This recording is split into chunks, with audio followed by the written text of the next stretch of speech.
श्री शिवाय नमस्तुभ्यम। हम सबको पता है कि आज है 31 जुलाई यानी कि सावन के गुरुवार का दिन बहुत ही विशेष होता है। क्यों? क्योंकि ये दिन हम समर्पित करते हैं माता अशोक सुंदरी को। इसीलिए आज के दिन हम माता अशोक सुंदरी के नाम का एक छोटा सा दिया अपने ही घर में रात में लगाएंगे, जिससे हमारे घर में भोले शंकर की कृपा, माँ सती की कृपा हमेशा बनी रहे और हम जो कुछ भी इच्छा से जो कुछ भी मांगना चाहें वो मांग भी ज़रूर सकते हैं ना। वो कौन सा दिया है, दीपक को लगाना कहाँ पे है, किसके नाम से लगाना है, पूरी बातें आपको बताऊंगा, ठीक है ना। देखो, सबसे पहले इस उपाय का एक नियम ये समझ लो कि आप लोग कोई भी दीपक ले सकते हो। ये बात मैं जब भी दीपक की कोई भी वीडियो बनाता हूँ आपको समझाता हूँ। नया लेना हो नया ले लो, पुराना लेना हो पुराना ले लो। इस बात को मैं रिपीट क्यों कर रहा हूँ पता है आपको? कल एक बहन का मुझे मैसेज आया कि भैया एक बात बताओ, आप कहते हो कि पुराने दीपक में दिया लगा लो, तो क्या वो दीपक जूठा नहीं हो जाता है? तो जूठे दीपक में हम कैसे दिया लगाएं? अरे वो दीपक आपका ही तो है। मेरी बात बताओ, वो दीपक आपका ही तो है कि किसी और का दीपक आप लेके आए हो ना? तो आप अपने दीपक में दिया लगा सकते हो, चाहे वो नया हो या पुराना हो। लेकिन आप किसी और के दीपक में दिया लगाओगे तो उसका पुण्य उसे मिल जाएगा। इसीलिए मैं कहता हूं कि आप दीपक आपका होना चाहिए। वो दीपक नया हो, पुराना हो, मिट्टी का हो, पीतल का हो, आटे का हो, कोई दिक्कत नहीं, ठीक है ना। आटे का तो नया ही बनाओगे, आटे में पुराना क्या, बट और भी सारे दिए को आप पुराना भी इस्तेमाल करो, ठीक है ना। आप समझते हैं। हम इस दीपक के अंदर आज डालेंगे क्या? नियम एक ही कहता है कि आपको घी, सावन के पवित्र महीने में घी का इस्तेमाल ही मेन होता है। बट अगर आप बहुत बड़े शहर में रहते हो और वहां पर ऐसे शुद्ध घी नहीं मिल पाती है तो आप तिल के तेल का भी इस्तेमाल कर सकते हो। इसमें कोई इशू नहीं है, कोई दिक्कत नहीं है, ठीक है ना। अब मेरी बातों को सुनिएगा। ये जो दीपक आपको दिखाई दे रहा है ना, स्पेशली इस दीपक के अंदर हमें बत्ती कौन सी लगानी है बताओ जल्दी से। हम सभी को लगानी है इस प्रकार से लंबी बत्ती, जैसे मैंने लगा दिया ना, एज सच आपको भी लंबी बत्ती लगानी है। ये दिया हम लगाएंगे कहाँ पे? भोले शंकर के शिवलिंग के पास में। आप कहोगे भैया अभी भी आपने इससे पहले बताया था कि भोलेनाथ के शिवलिंग के पास हम दिया लगाते हैं तो वो गोल बत्ती का लगाते हैं। लेकिन आपने एक बात मेरी सुनी और दूसरी बात मेरी नहीं सुनी। मैंने क्या कहा कि अगर आप भोले शंकर के शिवलिंग के पास में दिया लगा रहे हो और वो दिया भोलेनाथ के नाम का लगाओगे तब तो गोल बत्ती होगी। बट अगर भले ही भोलेनाथ के शिवलिंग के पास दिया लगा रहे हो और वो दीपक है किसी और के लिए, तो उसमें आपको जो बत्ती लगनी चाहिए वो लगी। यानी कि हम माता अशोक सुंदरी, क्या मैंने बोला? माता, तो देवी माँ के लिए कौन सा दिया लगता है? लंबी बत्ती। तो आप लोगों को भोले शंकर के शिवलिंग के पास में घी का या तिल के तेल का दिया लंबी बत्ती का इस प्रकार से लगाना है और इस दीपक को प्रज्वलित करोगे माता अशोक सुंदरी का ध्यान करते हुए। किसका ध्यान करोगे? माता अशोक सुंदरी का स्मरण करते हुए दीपक को प्रज्वलित करना। और दीपक के नीचे आप लोगों को थोड़ा सा चावल का दाना रखना क्या होता है? अनिवार्य हो जाएगा, ठीक है ना।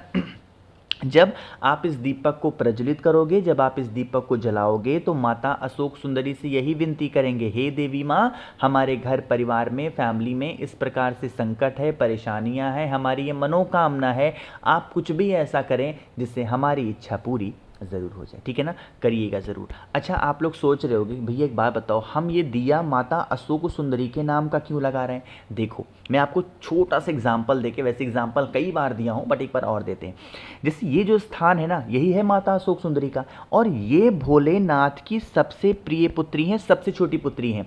और जब घर का चाहे छोटा बेटा हो या छोटी बेटी हो, जो सबसे छोटा है, वो अगर कोई भी बात अपने पिता से कहता है तो उनके पिता उसकी बात को मना नहीं कर पाते हैं। इसीलिए आज हम प्रार्थना किससे कर रहे हैं? माता अशोक सुंदरी से, जिससे वो आपकी बातों को भोलेनाथ से पहुंचाएंगी तो आपकी कोई भी ऐसी इच्छा अधूरी नहीं रहेगी, सारी विशेष पूरी होंगी, ठीक है ना। चलो आगे बढ़ते हैं।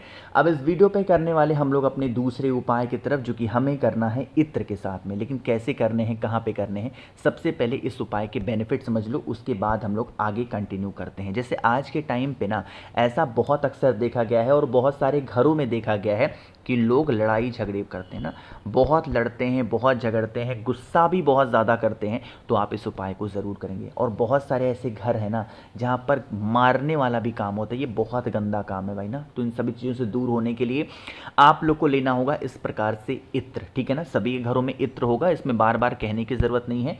इत्र के साथ में यहाँ पर आप लोगों को 5 चीज़ें दिखाई दे रही हैं और ये सारी चीज़ें आपके घर में अवेलेबल होंगी।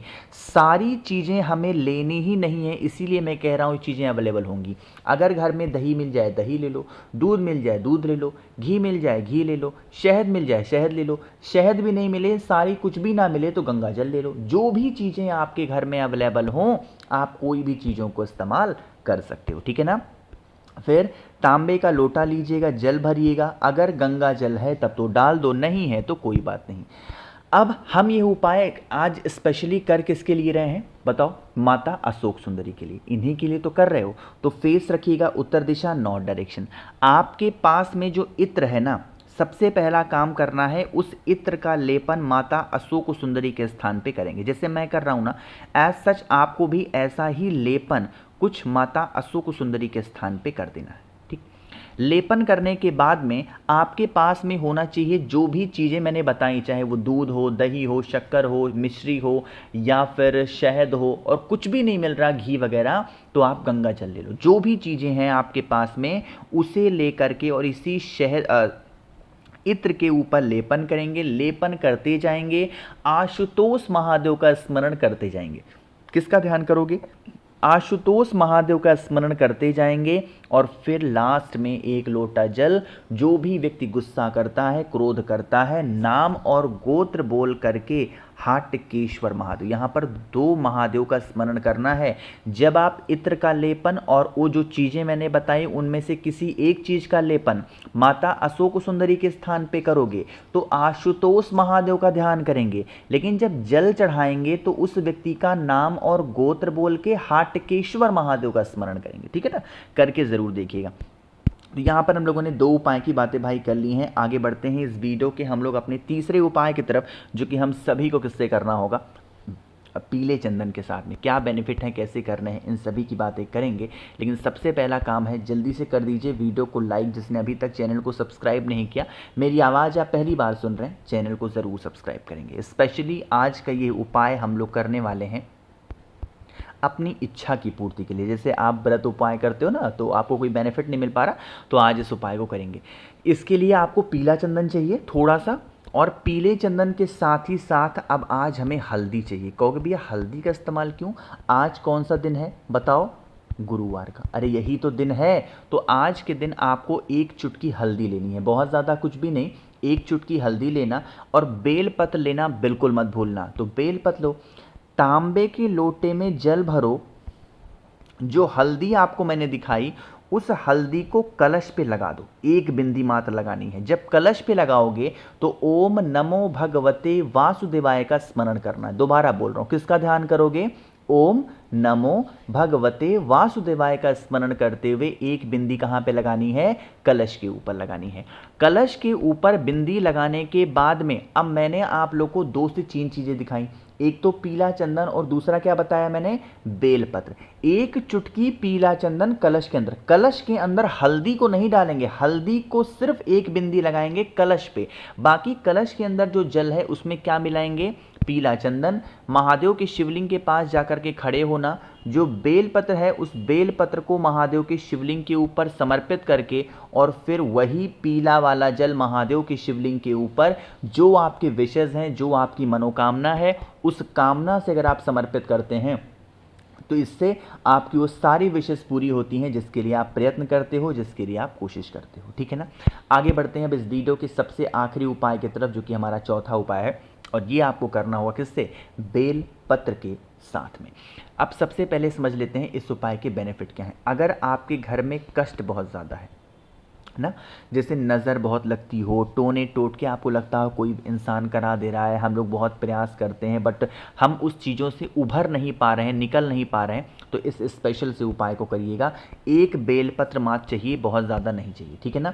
उस 1 बेलपत्र को आप सबसे पहला काम करेंगे, आपके घर में जितने भी रूम्स होंगे, कमरे होंगे, उन सभी कमरों में आपको लेकर के उस बेलपत्र को घूम लेना है, वॉशरूम में मत जाना, और फिर ला करके भोलेनाथ के शिवलिंग के ऊपर बेलपत्र को रख करके और 1 लोटा जल चढ़ाना। यही जल बेलपत्र से होता हुआ माता अशोक सुंदरी के स्थान से नीचे गिरेगा।